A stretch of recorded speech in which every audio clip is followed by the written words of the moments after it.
Well, hello there. It is good to see you again, and welcome back to Go Beyond Numbers. I am your host and moderator, Ryan Ruff. It's great to be back with you all today. And as always, I'm joined by my right-hand man and the star of our show. That's Mr. Tony Rose. He'll be jumping aboard in just a second. But we also are going to be featuring another special guest, as we've been doing here lately on the show. Today, we have joining us Dr. BJ Fogg, who is a behavior scientist over at Stanford University. Dr. BJ Fogg had also authored the book Tiny Habits, which was a New York Times best-selling book, and also won Book of the Year, which was designated by Amazon back in 2020. So we're really excited to dive into a lot of great things with Dr. BJ today, talking about these tiny habits, talking about, how really behavior can work in so many different ways, shapes, and forms in our lives. Really, really excited to bring him aboard. But first, let's go ahead and say hi to the man of the hour. Tony, it's good to see you. How are you doing today, sir? I'm doing great, Ryan. It's already mid-year I already. know, I It's know the gone year is very flying. fast. Yeah, it really is. Well, Tony, before we bring BJ Fogg out here and get into the conversation today, why don't you frame things up for our audience a little bit on how you met BJ and why really you wanted to bring him onto the show today to dive into his world of behavioral science. As I've talked to everyone watching or listening to this over the last year, I am a member of something called Genius Network, unashamedly called Genius Network, which is an organization of entrepreneurs that gets together periodically during the year, culminated by a big annual conference. And through the founder of Genius Network, Joe Polish, uh, I don't exactly know how Joe met BJ, but he presented BJ and the book Tiny Habits to us, and I read it voraciously. BJ was kind enough to do a weekly discussion group for an hour. For the number of chapters, I don't know, there's 8 or 9 chapters of Tiny Habits. There's 10 chapters. And it was really, really a wonderful time to hear about habits, relationships, all kinds of things that BJ's doing in the Behavior Lab. I then signed up for BJ's boot camp, which was all remote, which was more intense. I think it was 4 or 5 sessions, 4 hours at a time, which was really, really wonderful. I regret that it happened during the pandemic because I did not get a chance to go up to Northern California and be with BJ for that boot camp, which would have changed the texture of it a bit. We became very friendly. Finally, and in all disclosure, as chairman of Genius Recovery Foundation, we have been very interested in the work that BJ's doing about the intersection of relationship and addiction and recovery. And so we are in the process of discussing with BJ how we can best support that. And we may talk a little bit about that during the next 30, 40 minutes. Fantastic. Well, with that, we want to go ahead and welcome Dr. BJ Fogg. Great to have you aboard Go Beyond Numbers. How you doing today?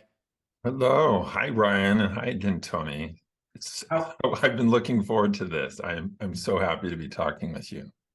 Well, I'm really thrilled that we're able to have such an expert and such a pioneer in behavior research as BJ Fogg. And also, I want you to know that in my time in the boot camp talking to his associates, these are a group of extraordinary people doing very, very important work. So I want to do a couple things today. We'll talk a little bit about tiny habits, but I think you've probably gone beyond tiny habits. And tiny habits are a tool. Mm-hmm. And talk more about your most important work that's going on at Stanford right now. Make sense? Yeah, love it. Perfect. So and by the way, I recommend the book, Tiny Habits, to anyone watching or listening to this. Pick it up. Pick it up. It's a very easy read. It's a fun read. It'll get you to floss your teeth. And for me, it was doing the tiny habit I tried to pick up and get bigger was doing planks. So if any of you do exercise, you do a plank, and I started off with a 20-second plank and worked myself up to a 2-minute plank. And if those of you that have ever done planks know, 2 minutes is a lot. It's a lot. Yeah. It's a lot. Anyway. Now Tony, let me add there. I mean, earlier Ryan said it was the book of the year by Amazon. It was the best business book of the year, which is still kind of amusing to me. It wasn't written for, business purposes, but Amazon saw how it applied there. And I think it's relevant to what we're talking about in this audience. It is a book that, yes, planks and flossing and things like that, but it helps you understand how behavior really works, and it helps you get very practical about how to create habits, including those that optimize a business. Yeah, and that's very important. I actually think Tiny Habits is a very important business book, which has been distributed throughout my business. And one of the biggest problems I had before Tiny Habits is that I thought you had to think big and act big to get big. And I believe, BJ, maybe you can expound on this, it's actually think small, behave small to get big. Yes, I would agree with two of those three that you just said. It's a little nuanced. Yes, think big, think huge. Two of our colleagues published a book called 10X, how do you 10X what you're doing? But the way you put something big into practice is the two other things you said. It is, what doesn't work is just like to have this big, ambitious objective or goal and just try to motivate yourself or others toward this abstract thing. That leads to fits and starts and frustration. What does work is breaking that big thing you want to achieve down into specific habits that you would do on a regular basis, and then designing those habits so they're really easy to do. So you get traction right away and you feel successful right away, and success leads to success, and you do achieve big things in that way. Without violating any specific confidences, can you tell us a story about people that were thinking big and started small in developing habits? Can you give us an example? Yeah, I'll give one, and then I can follow on with a whole bunch of them. I get emails every week of people saying you've transformed my life. I just got one from a woman in China who just read the Chinese edition.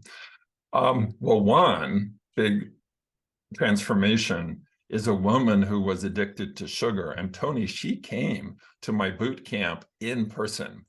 And the first thing she did was introduce herself by her name and said, "Oh, I'm addicted to sugar," which is not what the boot camp's about. The boot camp's about designing for business, behavior change. But then when she learned the methods of behavior design, what I taught, and Tiny Habits, she started applying it, and she kicked her sugar addiction. I think that's really big, and it was very big for her. Another example is a father who's been very successful with growing a business in the health space and had a bad relationship with his adult son who was living at home, as a lot of that is going on. And it mirrored, in some ways, the tension between him and his son was sort of a repeat of what he had with his father. And he promised himself he would not go down that path, but yet it was happening. And by using the Tiny Habits method, he was able to shift that relationship. I mean, it was rough, but it was just as simple. It started, and I tell the story in the book. Essentially, he figured out, what is the one behavior I can get my son to do that would help him feel successful and help him feel like he's cooperating? And it was just take the coffee filter out of the high-end coffee maker that the dad had and put it on the counter. And once his son said, "Yeah, I'll do that," and started doing it. And then it led to a whole cascade of other changes that then made their relationship, it transformed their relationship. So here was this really hard, two hard puzzles. Sugar, I'm addicted to sugar, and my relationship with my son is exactly what I didn't want to have. And through using the tiny habits method and doing small things and making those changes led to transformations in both areas. Is the bootcamp accessible to anyone, or how do if people read Tiny Habits and they want to learn, how do they do that? Well, there's two flavors of training that I offer. One is in the Tiny Habits world for people who are coaches and want to use the Tiny Habits method. So that's Tiny Habits certification.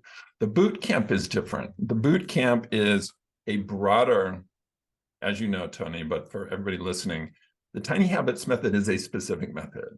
My work that I call behavior design is a broader set of models and methods. Tiny Habits is one of those methods. So in the boot camp, I teach people how to use my models and methods for business purposes. So it's not like, come and learn to kick your sugar addiction. That may be a side effect, but the planned effect is you can create really effective behavior change solutions systematically and with a team and building consensus and by not guessing. It's a system, and it includes testing and validating what you're doing. Is it open to everybody? Not really. You have to be working. I mean, there's some hobbyists. Back in the day, there used to be like lawyers and MDs who would come just because they could afford it and they thought it was fun. And we don't really admit those people anymore. You've got to be working on some product or service to help people change in a positive way. So people designing gambling apps or whatever, no, we don't want you. But if you are designing a product or service that hinges on behavior change and you're helping people become happier and healthier, more financially secure, those are the people that, because the space is limited. It's 10 to 12 people per training, whether we do it in person or on Zoom. So it's kind of limited, and I won't be doing these forever. So we screen, but we also make sure it's a really good fit. Like, if it's not a good fit, we just tell people it's not a good fit, and here's other resources. Now, I know in my particular case, I actually didn't know I needed it as bad as I needed it. But when I took it, because we were just beginning the challenge of working remote. And in my business, we went from having 50 plus people in the office a day to having 60 people, 15 of which come into the office. Yeah. And the balance are in 10 other states. Yeah. And I don't know whether you have any specific advice for how to create a group solidarity and everyone to pull the wagon towards the same conclusion. In our business, we want to be wow. We want to be accountants that people won't operate without. Yeah. And you do that by loving them, by caring for them, caring for people, but we all got to pull the wagon the same way. So has what you've discovered about behavior design and design for more effective impact changed with remote? Oh, let me step back a little bit and do kind of a meta comment. Tony, when you said caring for people, you and I have talked about this before. Over a year ago, we talked about this, and you got emotional then. And if people rewind this and listen, you got a little emotional. You really believe that, and I so admire that. I mean, I love that is a key driver for you and your company. I just think that's terrific. Now, back to the question at hand. I'm going to answer it this way. One of my models, I call the Fogg behavior model, And it's the cornerstone model for the other models and the methods. And it's just by helping your colleagues understand that model. And that is a model that describes how behavior works, and it's a universal model. And I'll give a quick summary. A behavior happens when there's three things that come together at the same time. There's motivation for the behavior. There's the ability to do the behavior, how easy or hard it is. And there's a prompt. There's something that says, do this now. And it turns out that is the solve for behavior. All behavior can be described in those terms, and you design using those terms: motivation, ability, prompt. And to get your team, whether it's in person or remote, on the same page, understanding that these are the components of behavior. These are the three levers that we can adjust to get a behavior to happen. If the behavior is not happening, it means one of those things is not happening, and you can troubleshoot that and do better. So whether people are remote or in person, having a shared way of thinking about behavior, and an accurate one, and a shared language around behavior. And the behavior model is, like I said, the cornerstone of a foundation. And there are other models that will give people a shared way of thinking. A model is a way of thinking, and a shared language, so people can collaborate better. And I guess maybe the twist here, Tony, to your question is, that's even more important when people are remote. Clear communication is much harder to do when people are remote, and you have to be really deliberate about interacting and so on. And so the costs of communicating poorly around behavior are much higher, I think, I would guess, with remote teams. And the likelihood to either have your, what would you say, misinterpreted, or have it take people in the wrong direction is much higher. So the need for a shared language and a shared way of thinking is important for everybody, but especially for people working remotely. Yes. Now, and you, of course, had to, with your students, work remote for a long time. Are you still remote? No, I am on campus teaching this quarter. During COVID, that was rough on the students. In some ways, it was more convenient for me, but it was rough on the students. And we're back, and I'm back on campus, but not in a classroom. I've arranged it. I bought, you don't want to know this, I bought a whole set. I bought 35 little camp stools. And I check them out to students on the first day of class, and we meet under these two huge oak trees at Stanford, which is like weird and different, but that's how I do everything. And the students bring their little chairs, and on the last class in a couple of weeks, they'll check them back to me. And it's really great to be sitting outside under these massive oak trees, talking about tiny habits. And this class is specifically using behavior design or tiny habits to create and strengthen relationships. And the last podcast we did was with Dr. Patty Ann, your friend Dr. Patty Ann, and it was all about relationships. Yeah. And so let's explore your behavior work around relationships a little bit, if that's okay. Yeah, great. Talk more about it. What do you find? What are you seeing, and what are you trying to fix that needs fixing?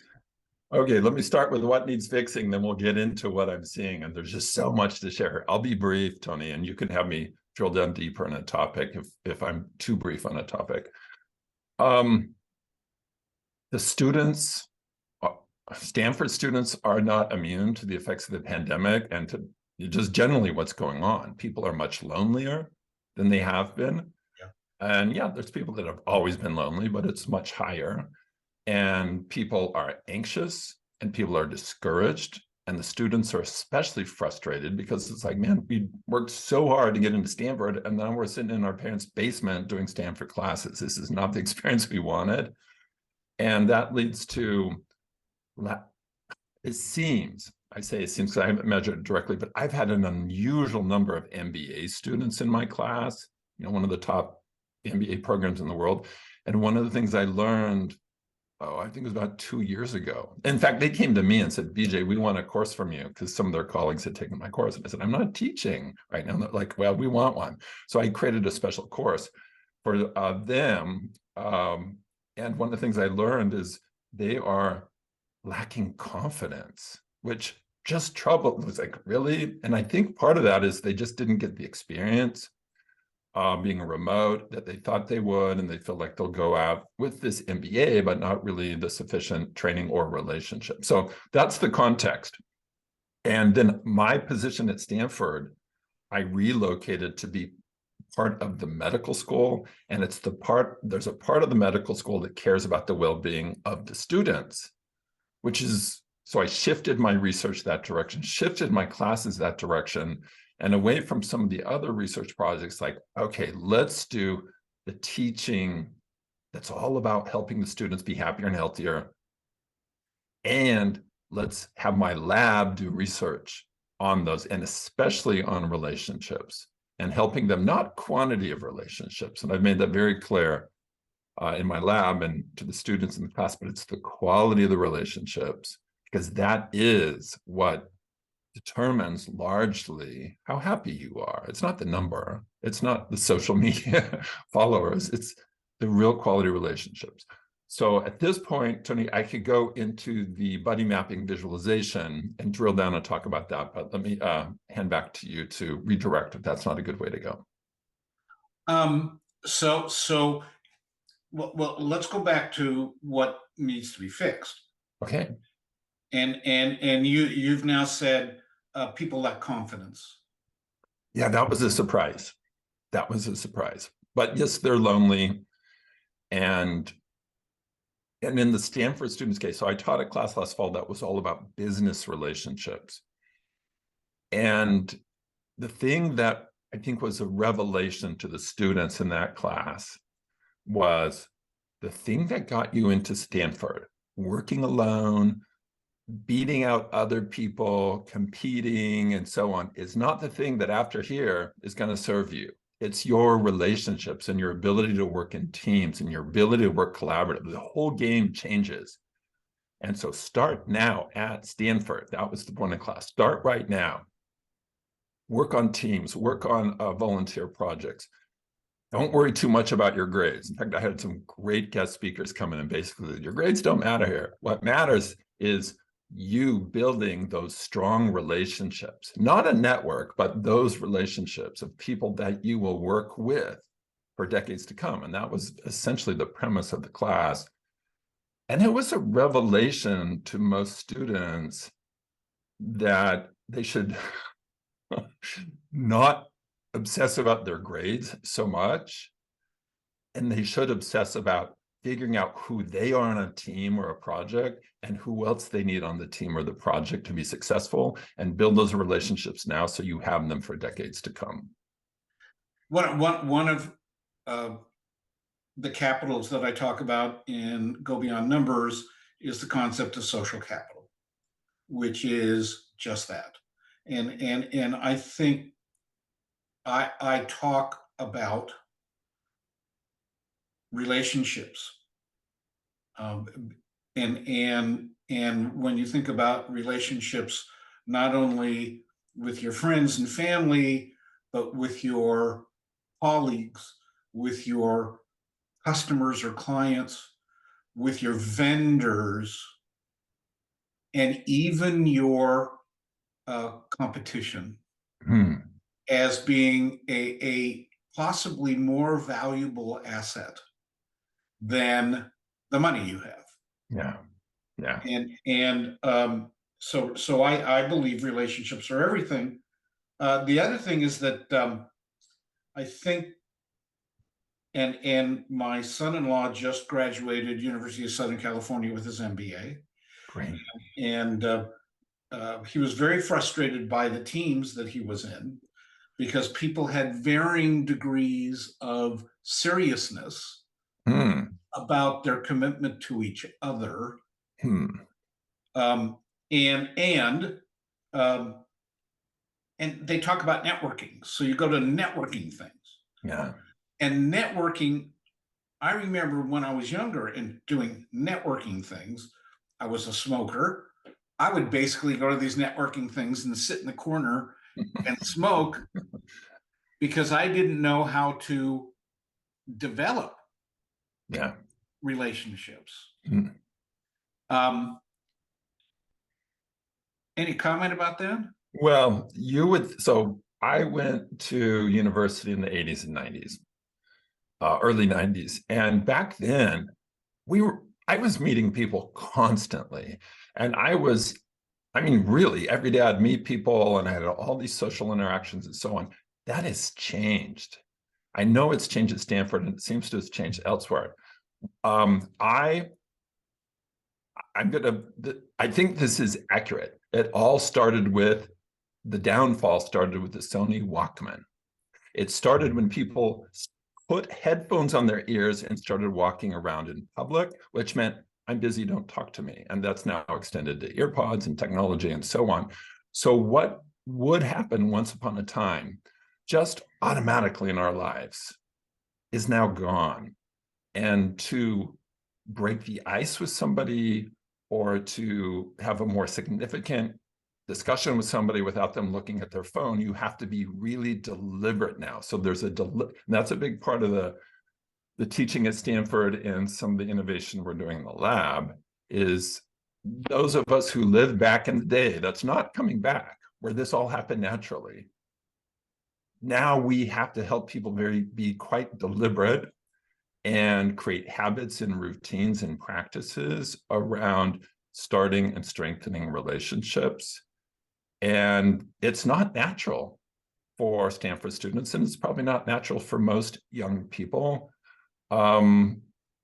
just because of, in some ways, technology. And it's not just COVID. Technology's had I think, a huge effect on how we have changed. It's changed how we interact. Well, and all the small talk happens here. Oops. Yeah. There we go, on the phone. Tony's holding up the phone. It happens here. See, it's funny. It's hidden. There it is. Yeah, it's disappearing. All the fun stuff, all small talk happens on text. Yeah. So I was flying in from Los Angeles into Las Vegas yesterday afternoon, and the man sitting next to me across the aisle from me looked at my briefcase and said, "Wow, that's neat. That's a neat." My briefcase is a backpack, and that's a neat Thule backpack. And we started doing small talk. And on that airplane, as we were waiting on the tarmac, punching our machines, we were looking, oh, let's see if we can find that, and you can go ahead and order it. And it was very nice little interchange. But the first contact, my heart started beating fast. Yeah. Because people don't talk to each other anymore. Wow. Yeah. You're certainly not alone, Tony. I mean, the culture has shifted, and in some ways it's just easier to put on our headphones or act like we're buried in our iPad or something like that. But good for you. I know. Our friend Joe Polish published a book earlier this year, which is called "What's in It for Them." I think you might actually be in that book. Yeah, I think I'm in the book, but I'm also a huge fan. We read the book in my Stanford class on business relationships. Joe was a guest speaker. They loved Joe, by the way, Tony. I think I told you that. We had, I don't know if I want to name drop, but we had some pretty notable people in the class, and more like recognizable from a name perspective than Joe. But man, the students on the midterm evaluation said, "Bring back Joe. We want more of Joe." There's something about his authenticity and he's all about relationships, but he helps other people also form the relationships, which is what Gian is doing for me and you and so on. And he's so different, his background, than the Stanford students, and they really admired who he was, what he struggled through, and what he is dedicating his life to.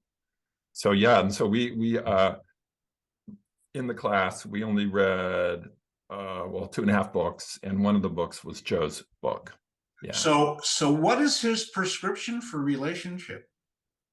Well, I'm going to just not do it justice, but it's really understanding how is the other person suffering. It's empathy. It's like understanding and then providing value and providing helping them with that thing that they're suffering around or struggling with. Yes, and the name of the book is What's in it for them? Yeah, what's in it for them? Said, yes. So the did I pass the quiz, Tony? No. Yes, you did very well. And the issue actually is in business networking. Most people are trying to figure out what's in it for me. Mm-hmm. And Joe completely turns that around. Yeah. I don't know if you know how I got involved with Genius Recovery Foundation. I don't. I know you are involved, but I don't know how you got involved. So in the second annual event that I went to in 2017, I quickly realized that in order to build relationship, you have to be able to offer something to people of what you are. And I couldn't figure out a way. I couldn't figure out what it was in this august group. And I think in that room were 350 people. All of them I thought were significantly better than me. And what is it that I could do? And Joe talked about a work of art called Black Star. And I bought one of them, one of the printed copies. And I said, the only thing I do is accounting and tax and do what I do. That's what I do well. I'm a lousy golfer, but I'm a +1 handicap when it comes to accounting. So I said, I'm going to help Genius Network folks in any way I can. And one of the things I discovered is that Joe had a vision for a not-for-profit, helping change the conversation of addiction. Yeah. He didn't have the not-for-profit status, and he really didn't have an organization. I didn't know that. And so I went to Joe and said, look, let me help you do this. And so I was instrumental in hiring the attorneys and the consultants and what we needed to do to get Genius Recovery Foundation off the ground. And I'm now the chairman of Genius Recovery Foundation because my contribution is that.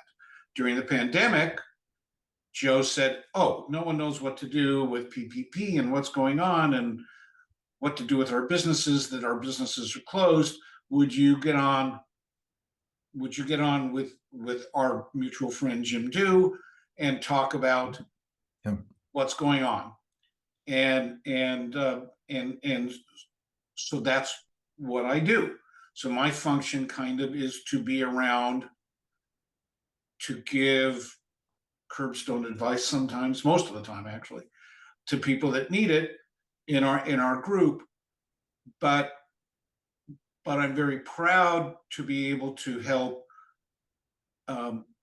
in this addiction recovery effort. And Joe defines addiction as lack of relationship. Yeah. As disconnection. That was, let me come back to that in 30 seconds. And Tony, I think you undersold yourself by a lot. Yes, you're great at accounting and running an accounting firm, but in addition, you are somebody who really brings compassion and love to your interactions, including business interactions. And I've been impressed. You're so effective at getting things done. Like I'll email you, and you email right back. So there's a lot more to Tony Rose, of course, than what you said.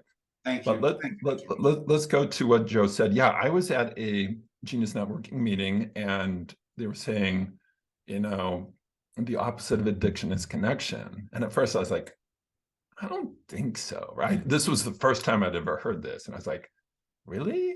So, as a, behavior scientist, a social scientist in general, you're just taught to be skeptical and look at things and say, well, how do we know that? And is that really true? And so on. And then as I sat with that, I would say it was about a year, it just kept coming back and seeing things from Joe's perspective, Genius Recovery Foundation perspective. I was like, oh my gosh, I just started seeing the truth of that. And that really inspired me. At the time, my lab was relocating to within the Stanford Medical School. And I thought, planets have aligned, not only for me to teach and help students, but also do the research on it. And once we get things working well with students, expand beyond Stanford to other students and to workplaces and so on. And so, as you know, that's what we're doing. And we're breaking new ground there and it's working. We're not ready to go out of the gate and say we've solved this, this problem fully, but we certainly are making good progress in helping people understand their relationships and strengthen the relationships. And each class and even the workshops I do on this, I measure everything, right? Or not everything, but I love measuring stuff. And so we measure, pre-test, post-test in the class, the 45-minute workshop we've done with Stanford employees, pre-test, post-test, and so on. And what we're doing works. And it helps them feel less anxious. It helps them feel more connected to the organization, what we're doing. And we're not measuring, addiction issues directly. We did ask that question in the course, but that's not the focus yet until we really know we can help people reduce their anxiety, feel increase their motivation to build their relationships, provide them with guidance on how to do that. So a big part of the project is the how-to, which I can talk about if you want in the context of the class. And it is, I would say, Tony, so I've been directing a research lab at Stanford for 25 years. This is the most exciting topic I think we've ever studied in my lab from my perspective. I'm not seeing this ending for us. This is just like, let's keep going, let's get better and better. And we used to do 3 projects at once. We streamlined it. This is our sole focus, is to how do we help people change their behavior to strengthen their relationships so they can be happier and healthier and to Genius Recovery, less susceptible to the urges of addiction, less susceptible to the negative effects of past trauma or future trauma. And the thing is, how do we help people get really good at strengthening relationships? And the focus of this week's class coming up in 2 days, keeping relationships strong. So we call that platinum relationships. So we come up with a terminology to describe the different types. Yeah. So when you think about it, and I've been fortunate, I've never been in an unhealthy addiction. I know I've been addicted. When you are addicted, it's not a very social thing. When you are under the influence of anything, it's not because you're sitting around BSing with your friends. In fact, it disconnects you. Yeah. And when you think about the solution, addiction is a solution for people, might be a very bad solution. In fact, it almost always is a very bad solution, but it is a solution, as Joe explains, and it disconnects you. So one of the antidotes, because when you're connected, you are going to have a higher probability of having help with the solution you need that is an alternative to that bad solution that you picked. Yes, and I think that's part of the puzzle for sure, right there, that there are people that you can call on, or at least feel you can call on, even if you don't. Another part of the puzzle is when you are feeling down and low and you may turn to the addiction, the fact that you better understand the strength of your relationships, or you built those, rather than turning to an addictive substance or a practice. The hypothesis is, and we'll study this more systematically as we move along, is that you are less likely to turn to that addictive behavior if that trauma or that anxiety can be addressed through the social connections and the strength that you feel there, or the strength you actually get there. And part of it's perception, which is why the visualizations we're doing, I think, are so important. So we are really coming to the end of our time. It feels like we've only been talking for 5 minutes. I know. And it's been 40. Is there anything we should be asking you that we haven't asked? Yeah, probably lots of things, because we could go on and on this topic. I'm trying to think of the most practical things for people to take away. The system that we're developing is called buddy mapping. And at some point, you'll be able to find everybody resources on how to do your buddy map, but that's doing a visualization of your closest relationship. So that inner circle around you, and it's literally a circle around you that you draw, or you use the tool we're creating. The next level out, so you have a middle circle, and you have an outer circle. You don't have to go find our buddy mapping tool to do this. You can just put me in the center of a piece of paper, draw a circle around you, label that inner circle, and then a second circle and a third circle, and then start putting names of people into one of those circles. And you will see, you'll get much more clarity about who's really close to me, who can I draw on in times of real need, your inner circle. You don't need tons of people in there. In fact, Roy Baumeister out of Florida, he did a paper in the mid-90s that influenced me massively. It's called The Need to Belong. He thinks the maximum we can manage in our inner circle is 6 relationships. You need 1, but you don't really need 6. That's the max. But you need somebody in there, or you won't do well.